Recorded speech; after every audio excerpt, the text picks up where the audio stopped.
안녕하세요. 시니어 트렌드 진행을 맡은 최학희입니다. 초고령 사회는 이미 현실이 됐습니다. 그리고 1,700만 명에 달하는 베이비붐 세대는 은퇴나 퇴직 후에 어떻게 살아가야 할지 고민이 큰 시대입니다. 거기다가 1인 가구는 증가하고 있고요.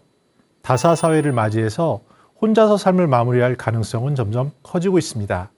이러할 때 재산에 대한 나의 결정권을 어떻게 할지 잠옷 궁금해지는 시기입니다. 오늘은 은행, 증권, 보험 각 분야에서 약 1,000여 명 넘는 고객들과 현장 경험을 가지신 신관식 금융 전문가를 모시고 신탁에 대해서 강연 그리고 대담을 이어가겠습니다.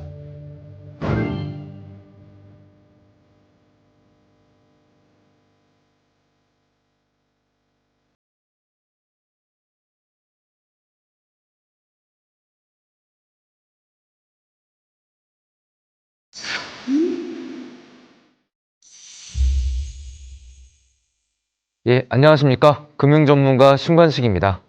오늘은 신탁과 유언대용 신탁, 그리고 유언대용 신탁을 활용하는 사례에 대해서 좀 알려드리도록 하겠습니다.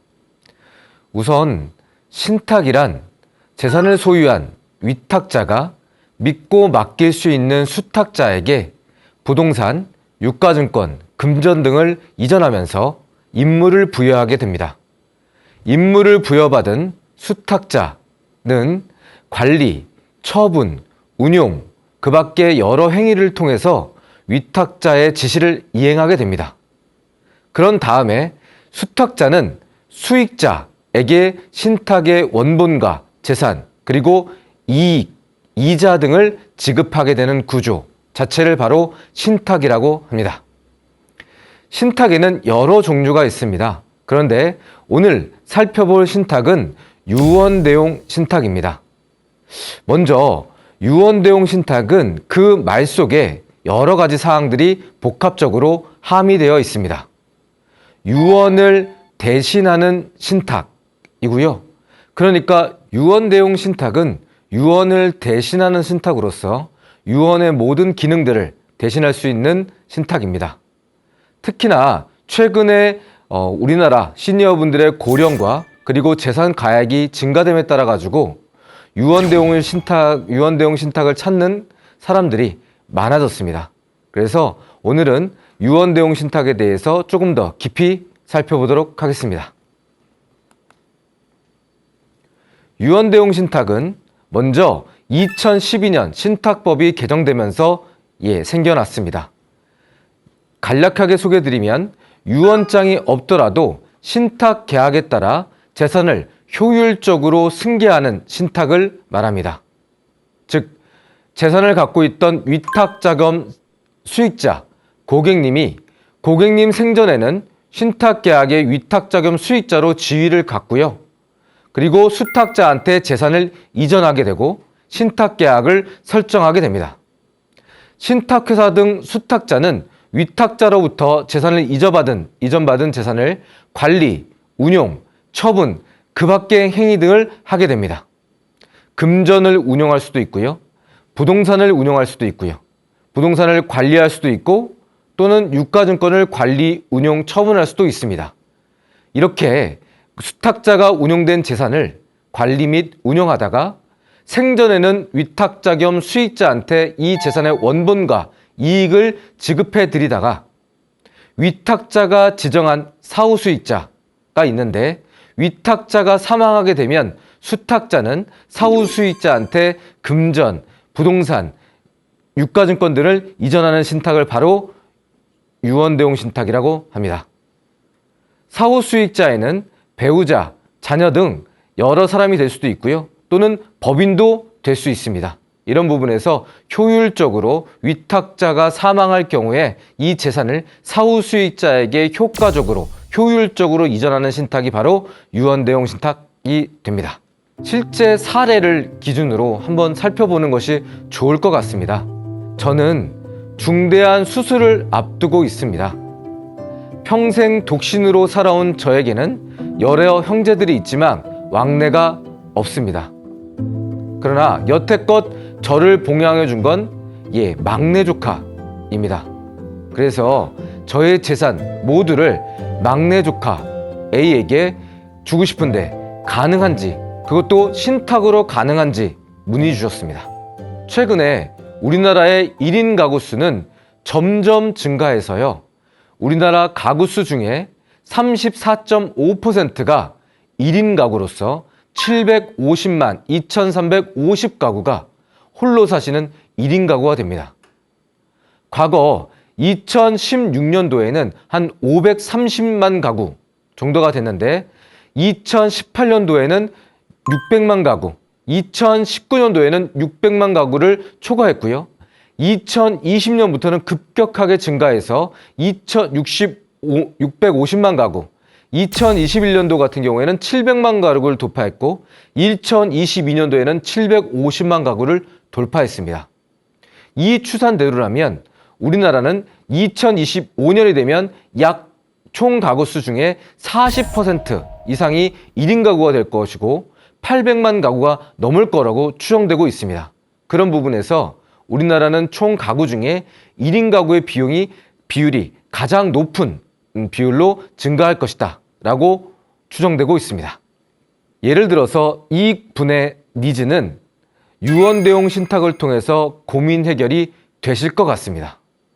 우리나라는 신탁이나 유언을 남겨놓지 않고 돌아가시게 될 경우에 이 고객님의 재산이 누구한테 가게 되냐면 배우자도 없고 자녀도 없고 부모도 없다면 바로 형제 자매들한테 가게 되는데요.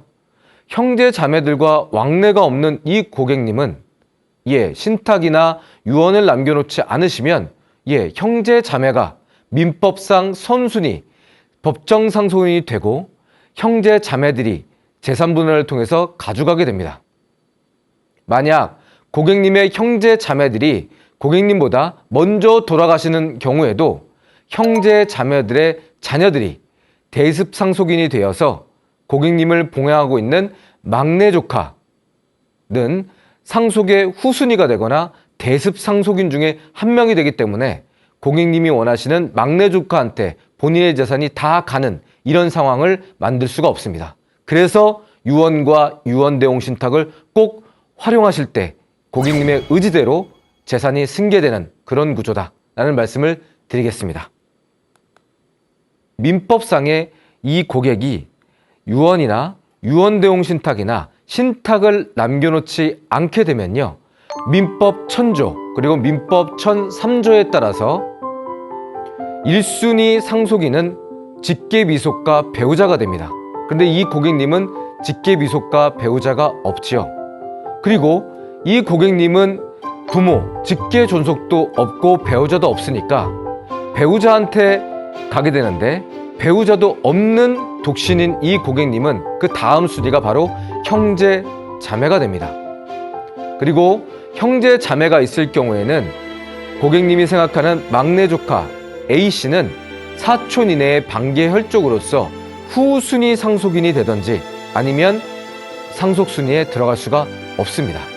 그리고 민법 1101조에 따라 가지고 이 형제 자매들이 사망할 경우에도 형제 자매의 자녀, 즉 막내 조카는 대습 상속인으로서 상속인 지위가 될 텐데 대습 상속인이 된다 할지라도 이 고객님의 전부 100%의 재산을 받아갈 수가 없게 됩니다. 그리고 상속인이 수인인 때는 그 상속 재산은 공유로 되기 때문에 재산 분할을 통해서 가져가게 됩니다. 그런 부분에서 이 분이 신탁이나 유언이나 유언대용 신탁을 남겨놓지 않을 경우에는 막내 조카가 재산을 다 받아갈 수 없는 구조에 우리나라 법체계가 되어 있다라는 말씀을 드립니다. 이분은 실제로 유언대용 신탁 계약을 체결하시게 됩니다. 유언대용 신탁은 고객님이 신탁회사 등 수탁자와 신탁 계약을 하게 되고요. 고객님의 재산을 수탁자에게 맡긴 뒤 돌아가시기 전까지는 고객님이 대부분의 권리와 이익을 누리시다가 향후 돌아가시게 되면 신탁된 재산을 사후 수익자인 막내 조카 A씨에게 줄 수 있는 신탁입니다. 이 구조를 살펴보면 위탁자, 고객님은 생전 수익자를 겸하게 되고요. 위탁자인 생존수익자가 살아있을 때는 금전과 유가증권과 부동산 등을 시탁자, 신탁회사와 계약을 하게 되고 이 재산의 소유권을 수탁자에게 이전하게 됩니다. 그러면서 임무를 부여하게 되는데요. 이 재산에 대해서 운영과 관리와 처분 등을 수탁자가 해줘라. 그리고 계약관계는 위탁자 겸 생존수익자는 고객님이 되고요. 내가 죽게 되면, 위탁자가 사망하게 되면 이 재산을 받아갈 사람을 사후수익자, 조카 A씨로 정해놓게 되는 신탁계약, 신탁 설정을 하게 됩니다. 그런 부분에서 생전에는 위탁자, 생존수익자가 수탁자가 운용 관리하면서 발생되는 이익과 이자나 임대수익 등을 받아가게 되고요. 위탁자가 이 재산에 대해서 처분하고 싶다 라고 할 경우에 수탁자의 처분을 통해서 재산을 받을 수도 있고요. 그리고 이 재산에 대해서 여러 가지 운용 기능이라든지 관리 기능을 하고 싶다라는 부분에서 수탁자가 그 운용과 관리 기능을 하다가 위탁자가 사망하게 되면 위탁자가 지정한 사후수익자에게 이 나머지 신탁재산의 원본과 이익이 지급되는 구조가 바로 유언내용신탁의 구조가 됩니다. 그런데 한 가지 꼭 기억해야 될 점은 과거에는 2024년도 4월 25일 헌법재판소 결정에 따라 가지고 이 분이 막내 조카 A한테 줄 때 다른 형제 자매들이 유류분에 관련된 권리를 주장할 수도 있었거든요. 그런데 2024년 4월 25일부로 헌법재판소가 이 분의 형제 자매들에 대한 유류분 권리에 대해서는 위헌이다 라고 한 부분이 있기 때문에 이분은 작년 4월 이후에 형제 자매의 유류분 권리가 위헌으로 난 그 상황에서 이제는 막내 조카 A씨한테 다 물려줄 수 있겠구나 라고 생각해서 유언내용 신탁 계약을 체결한 건입니다. 이처럼 최근에는 1인 가구, 독신 가구가 많이 증가하고 있고 1인 가구의 독신 가구의 재산을 갖고 있는 이 위탁자 고객들이 기부를 할까 또는 재산을 어떤 조카나 또는 친척들한테 물려줄까 또는 사회복지 단체나 이런 부분에서 지급할까 라고 하는 부분을 여러 고민을 하셨을 때 과거까지는 다른 형제자매, 다른 친족들이 있어가지고 유류분을 걱정해서 못하신 경우가 있는데 작년 2024년 4월 25일 헌법재판소의 결정에 따라 부모나 자녀나 배우자가 없는 분들은 앞으로 기부나 또는 본인이 생각하는 친족에게 이 재산의 100%를 물려줘도 유류분에 관련된 부분으로 법정인 소송이라든지 이런 부분을 걸릴 게 없는 부분까지도 났기 때문에 참고하시면 좋을 것 같습니다. 그래서 최근 고령화되고 1인 가구가 증가하고 독신 가구가 증가할 때 유언과 또는 신탁과 유언대용 신탁을 찾는 사례가 많아졌으니까 꼭 기억하시면 좋을 것 같습니다. 최근에는 유언대용 신탁을 활용할 때 유류분을 감안한 활용 사례들이 많이 늘고 있습니다.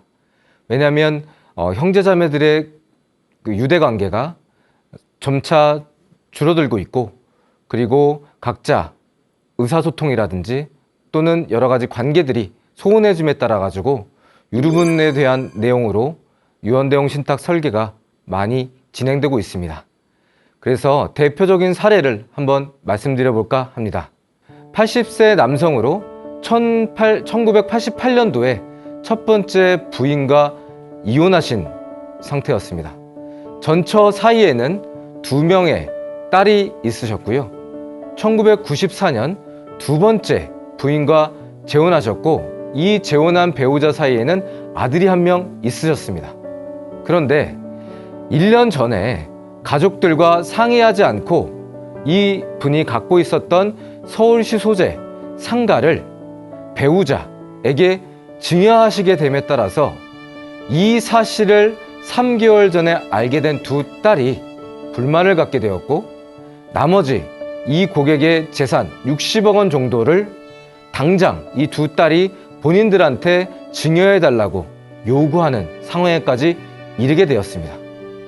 본인이 살아있을 때까지는 두 딸의 요구를 거절하거나 또는 묵과할 수도 있었지만 본인이 죽고 나면 가족 간의 불화나 이런 것들이 생겨서 법정 소송으로도 이어질 것 같아서 걱정이 된다고 하셨습니다. 그래서 가족 간의 불화나 법정 다툼만큼은 최대한 피하고 싶으셔가지고 이 신탁에 대해서, 유언대용 신탁에 대해서 말씀을 주셨습니다. 실제로 이 유류분에 관련된 유류분 반환 청구 소송이 1년 동안에 한 2,500건, 최근에는 3,000건 정도가 접수되고 있습니다. 그래서 조금만 서운하더라도 부모의 재산을 누구한테 조금만 더 주다 하더라도 여러 가지 상황들이 발생할 수가 있는데요. 그 부분을 고려해서 유언대용 신탁은 잘 활용할 수 있는 부분이 있다라는 말씀을 드립니다. 그래서 유류분이라는 것은 법정 상속분의 절반을 청구할 수 있는 권리를 말하는데요. 아무튼 유류분은 사전증여재산까지도 포함해서 계산을 하게 됩니다. 그래서 이 분 같은 경우에 30억 원 정도는 배우자한테 증여했지만 본인 재산가액에 더하고요. 그리고 본인 재산 중에 정기예금은 한 20억 정도, 그리고 부산에 있었던 소재 토지 같은 경우에 한 10억 원 정도, 그리고 서울시 소재 아파트는 한 30억 원 정도, 90억 원 정도가 있었는데요.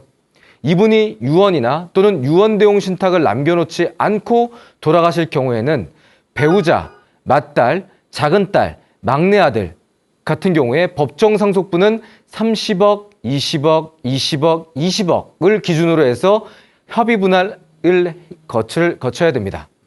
그 다음에 법정 상속분의 절반 가량을 이제 이것도 못 받을 경우에 유류분 관련된 내용을 청구할 수 있게 되는데요. 이때 유언대용 신탁을 통해서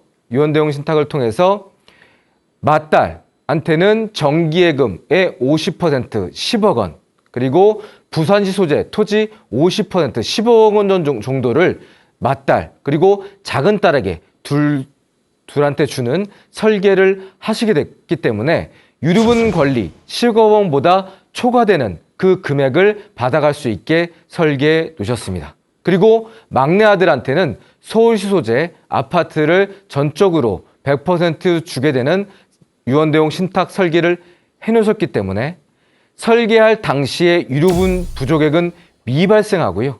그리고 재산가액의 변동에 따라서 이 리밸런싱을 해야 되는데 이런 부분에서 유언보다는 유언대용 신탁이 조금 더 유리한 측면이 있다라는 말씀을 드립니다. 왜냐하면 이 재산가액은 신탁을 설계할 때, 유언을 할 때의 재산이지 실제로 유류분은 사망 시점에 시가로 재평가되는 부분들이 있거든요. 그렇기 때문에 이 재산가액이 언제든지 변동할 수 있는 부분 때문에 신탁을 통해서 여러 계약들에 대해서 그리고 재산을 주는 소유권의 지분권에 대해서도 여러 가지 리밸런싱을 할 수 있는 부분이 유언보다는 유언대용 신탁이 조금 더 유리한 측면이 있다. 그런 부분 때문에 이 고객님은 유류분을 감안해서 유언보다는 유언대용 신탁을 체결하셨고 설계해 놓으신 건들이 있습니다. 이처럼 가족 간의 분쟁과 불화를 줄이면서 가족 간의 효율적 재산의 이전과 지분의 이전, 이런 부분을 전체적으로 고려를 했을 때 유언대용 신탁을 통해서 최근에 설계되는 건들이 많아지고 있다는 말씀을 드리겠습니다. 최근에는 유언대용 신탁을 활용하시는 고객들은 세금과 그리고 본인의 노후 등을 고려해서 활용하시는 경우가 많습니다. 대표적으로 70대 후반의 이 분께서는 남편이 돌아가시자마자 이분은 경기도에 있는 모처에 실버타운으로 들어가시게 됩니다. 본인의 주택은 다른 사람한테 세를 놓고 들어가시게 되는데요. 이분은 자식이 총 3분이 있었는데 실버타운에 들어가고 타인에게 임대를 주고 나서 마음에 걸리는 것은 막내 아들이었습니다. 나머지 2명의 자식들은 잘 살았고 또 소득도 많고 그래서 마음에 걸리는 것은 막내 아들이었는데요. 이분이 실버타운에 들어가시고 나서 생각해 보니까 이 집을, 아파트를 팔아서 막내 아들한테 물려줄까? 아니면 이 부동산 자체, 아파트 자체를 물려줄까? 라는 고민 때문에 여러 가지 고민들을 하셨습니다. 그런데 우리나라는 1세대 1주택 같은 경우에 양도가액 12억 원 이하의 주택은 팔았을 때 세금이 나오지 않는 상황입니다. 그래서 부동산 자체를 10억 원 정도의 부동산 자체를 물려주게 되면 세금은 한 2억 8천만 원 정도 증여세가 나오고요. 취득세까지도 포함하면 한 3억 4천만 원 정도의 세금이 나옵니다. 그런데 부동산 10억 원 정도의 부동산을 아파트를 팔아가지고 현금으로 물려줬을 때는 취득세 자체가 발생하지 않기 때문에 2억 8천만 원 정도의 세금이 나오거든요.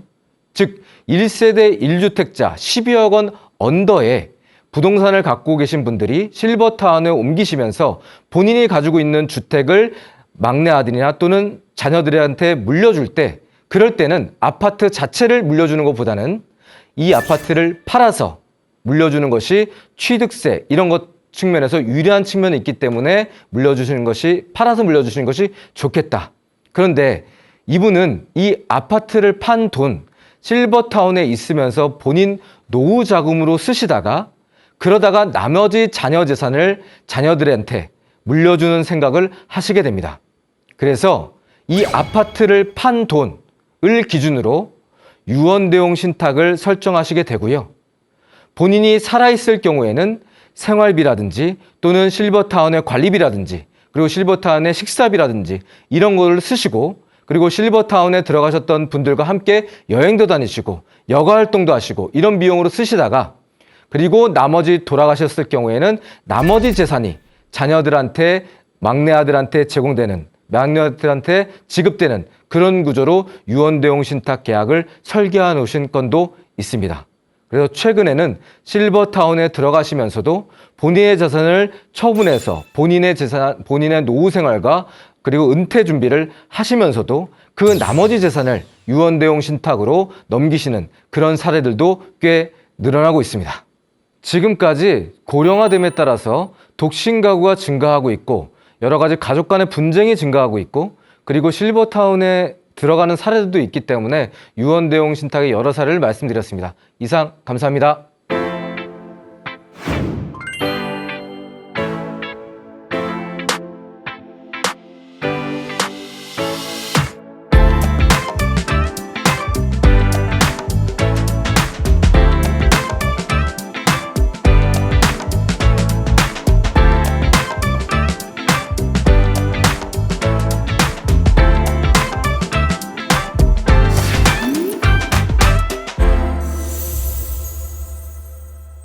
네, 말씀 잘 들었습니다. 정말 그런 것 같아요. 시장에서 사람들 얘기하는 거 들어보면 아까 말씀하신 것처럼 이런 오해도 있더라고요. 이제 유류분은 형제자매 안 줘도 되는 거니까 그럼 유언장이나 아니면은 신탁 이런 거 안 해도 되는 거 아니야? 이렇게 착각하시는 분들도 계시고, 또 이제 실버타운에 가셨는데 생각보다 오래 사시니까 또 치매 위험도 크니까 야, 이거 내 재산을 그냥 정리하지 않으면은 분쟁이 많겠다. 그런 얘기를 많이 듣는 것 같아요. 그래서 아까 말씀을 들으면서 그래, 그런 것들을 좀 정확히 잡아야겠구나. 그리고 신탁이 중요하겠구나 하는데 지금 시니어들이 실제로 어떤가요? 저희들이 신탁 생소한 분들이 태반이라서 아까 굉장히 쉽게 말씀을 해주셨는데 현장에 계시니까 어떻게 작년 또 올해 느낌이 좀 다르신가요? 매년 조금씩 유언대용 신탁에 대해서 관심이 많아지시는 것 같습니다. 실제로 신탁을 설정하는 건수도 계속 늘어나고 있고요. 그리고 부동산의 비중도 많고, 과거에는 이제 금전이라든지 유가증권 정도가 조금 운용이라든지 관리 때문에 많았다면 최근에는 부동산도 많아지고 있는 것 같습니다. 그리고 좀 전에 유류분 문제에도 고려를 하시는데, 과거에는 어떤 자식한테 다 주겠다 이렇게 생각하고 유언이나 또는 유언대용 신탁을 찾아오시는 거나 생각하시는 분들이 많았는데, 유류분에 대해서는 합헌이고, 그리고 배우자나 자녀나 이런 분들한테는 유류분 권리가 있는데 형제 자매만 유언이 난 거거든요. 그런 부분 때문에 그 자녀한테 줄 때도 재산을 한 번에 다 많은 부분을 누구한테 100% 주기보다는 나눠서 줘야겠다. 이런 인식도 있으신 것 같고요. 그리고 최근에 이제 신탁하시는 분들뿐만 아니라 전문직, 뭐 변호사들이라든지 또는 이런 분들께서도 과거의 전통적인 재산을 남겨놓는 방법, 뭐 증여나 유언이나 또는 유증이나 이런 것보다도 유언대용 신탁을 권유하시는 사례들도 많아지고 있거든요. 그리고 이 재산에 관련돼 가지고 수탁자가 재산을 잘 운영하고 관리하고 그리고 돌아가시게 되면 위탁자, 즉 신탁을 설정한 사람의 의도대로 신속하고 효율적으로 그 사후 수익자한테 재산이 집행되는 사례들이 많아졌고 옆에서도 보고 있으니까 이 유언대용 신탁을 찾는 그런 건수나 사례나 또는 상담을 의뢰하는 분들도 최근에 많아졌다라고 보시면 될 것 같습니다. 근데 이제 일반인들은 그런 생각을 할 것 같아요. 뭐 신탁 그거 부자들이나 하는 거 아니야? 그리고 이제 뭐 중산층 그런데 5060 시니어 이런 분들한테도 신탁이 유용한 이유가 특별히 있을까요? 예, 실제로 시니어 분들, 특히 65세 이상 분들이 유언대용 신탁을 고민하는 경우가 꽤 많죠. 예, 꽤 많습니다. 그리고 인식 자체가 이 재산을 이렇게 물려주려고 그러면 재산 정도가 커야 되지 않을까 이렇게 생각하시는 분도 있을 거예요. 근데 좀 전에 얘기했던 사례, 실버타운에 본인이 들어가시고 본인 재산의 10억 원 정도의 아파트를 팔아서 물려줄 것인지 이 부분은 꼭 부자만이 아니거든요. 그렇잖아요? 그렇죠. 생각해보면 부자가 아니어도 유언대용 신탁을 고민하시는 건들이 더 많아졌다. 그리고 실제 상담 의뢰라든지 또는 설계하시는 분들의 지역 자체가 뭐 강남이라든지 또는 용산이라든지 어떤 조정 지역에 있는 분들이 요청하시는 게 아니라 전국적으로 이 상황에 대해서 많이 요청하시는 상담을 의뢰하시거나 설계하시는 분들이 많기 때문에 이런 부분을 보면 꼭 부자들만의 신탁은 아니라라는 점이 있고요. 두 번째는 50대, 60대 분들께서 유언대용 신탁을 하시는 경우가 있긴 한데 그분들은 일단은 첫 번째는 건강 상태가 조금 나빠지실 거나 또는 암 수술이라든지 중대 수술을 앞두고 계시거나 또는 사업을 하시는 분들이 신탁을 하시는 경우도 꽤 있거든요. 왜냐하면 신탁 때 그 사업을 하시다가 개인 사업을 하시는 분들 특히나 이분들이 이제 사업을 하시다 보면 채권 채무 관계 이런 것들이 향후에 발생될 수도 있는데 채권 채무 관계가 발생하기 전에 내가 사업을 하면서 일정 정도 이 재산만큼은 꼭 신탁에 넣어서 독립적인 상황에서 보호를 하다가 내가 사업을 하다가 이제 중단하거나 이렇게 됐을 경우에 또는 사망하게 될 경우에 이 재산만큼은 배우자나 상속인들이 썼으면 좋겠다라는 측면에서 50, 60대도 유언대용 신탁을 하는 건수가 과거보다 많아졌다라고 생각하시면 좋을 것 같습니다.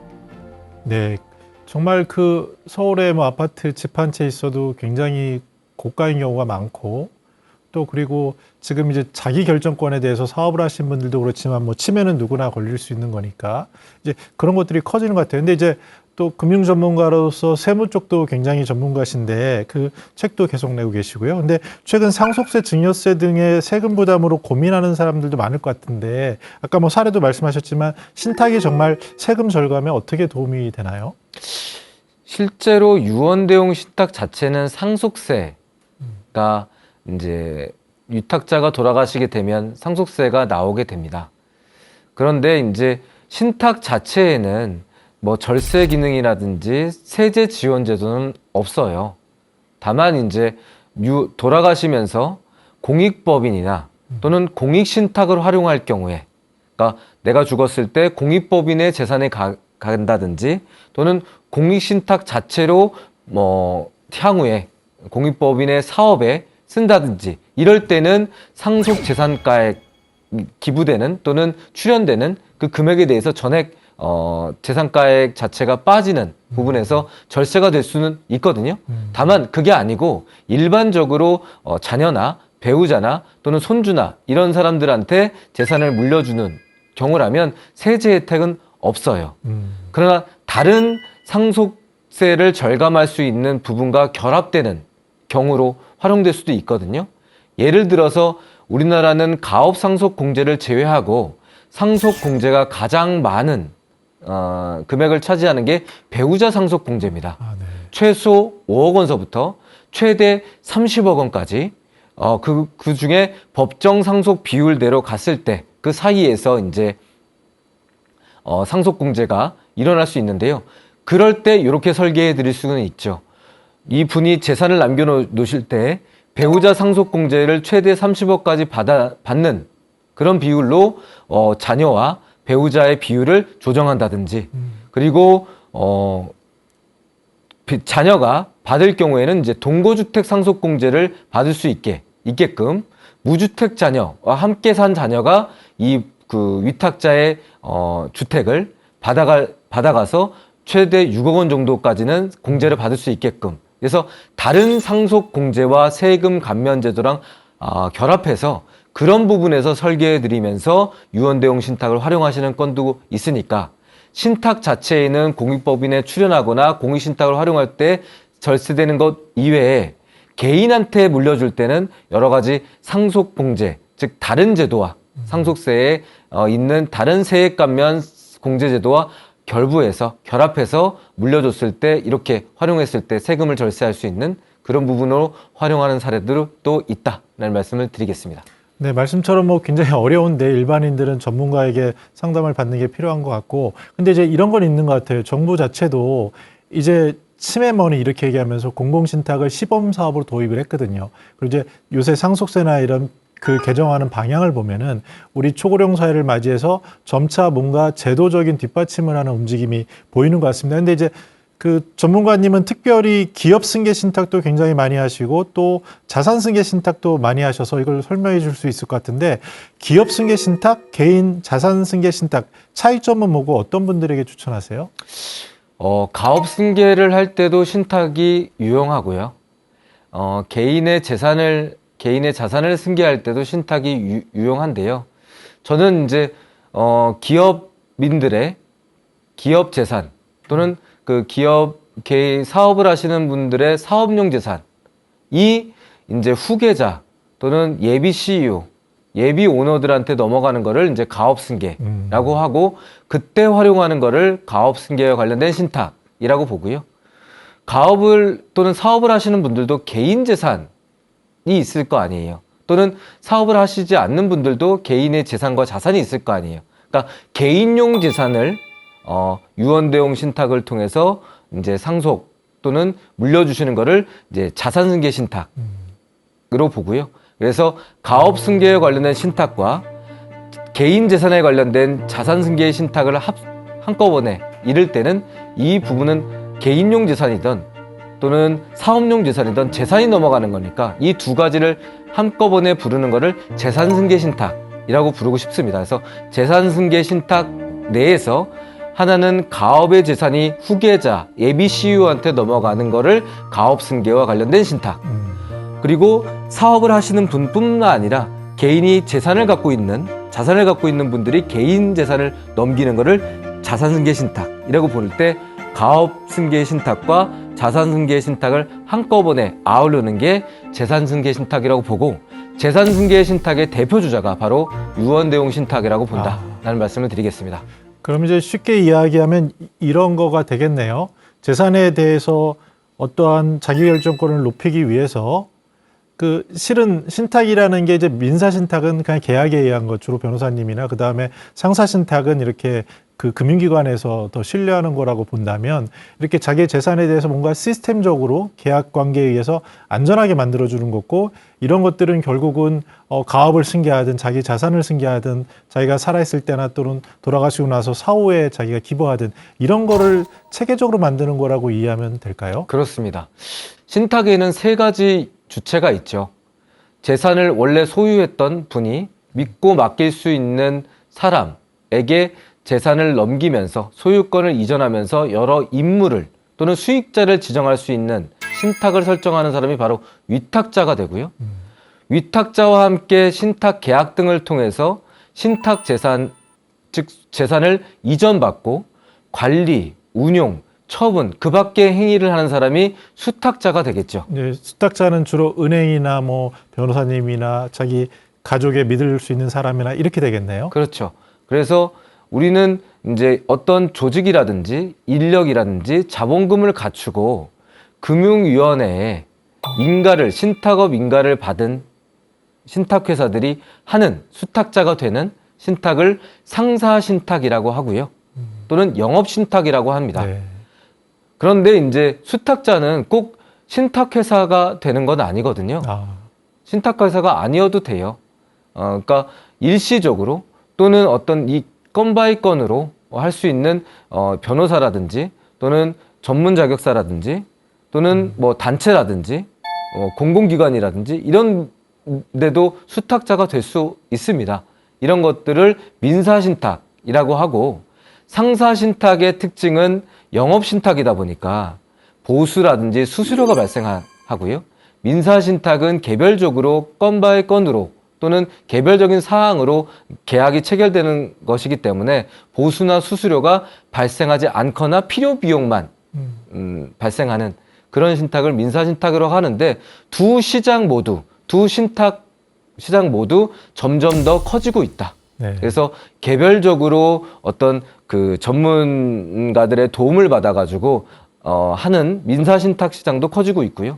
그리고 민사신탁 시장은 수탁자를 조금 못 믿거나 규모가 작거나 그런 부분에서 조금 못 믿어올 때 이제 신탁회사, 큰 은행이라든지 증권사라든지 보험회사가 신탁회사가 돼서 관리 사무 처리를 하는 그런 부분에 상사신탁 쪽으로 많이 유언대용 신탁이나 신탁을 맡기시는 경우도 있습니다. 그건 이제 두 신탁 시장 모두 이제 커지고 있는데 어찌 보면은 이제 상사신탁 쪽에 좀 더 신뢰를 하시는 부분도 있겠죠. 그런 부분들을 가지고 있다라는 말씀 드리겠습니다. 그리고 이제 전문가님은 금융 전문가기도 하지만 또 사회복지사시잖아요. 그래서 보면은 이제 장애인이나 만약에 자녀가 장애인이다 가족이 그랬을 때 또 사회적 약자를 위한 특화된 신탁 서비스도 증가한다고 들었는데 특별히 가족 구성원 중에 특별한 보호가 필요한 분이 있을 때는 신탁을 어떻게 활용하면 좋을까요? 신탁은 여러 가지 기능들이 있는데요. 최근에는 후견 신탁 그리고 장애인 신탁을 물어보시는 분들이 꽤 계십니다. 그러니까 정신적으로 또는 육체적으로 장애가 있을 경우에 그럴 경우에는 다른 사람의 이제 도움을 받으셔야 될 텐데 특히나 정신적인 장애가 있으셔서 의사 능력이라든지 법률 행위 능력이 부족하신 분들이 있을 수 있거든요. 특히나 이제 발달 장애인 분들 그리고 지적 지능이 떨어지시는 장애를 갖고 계시는 분들은 과거에 부모님들이 많이 이제 케어를 하셨죠. 근데 최근에는 부모님들도 이제 일정 정도 돌아가시게 되면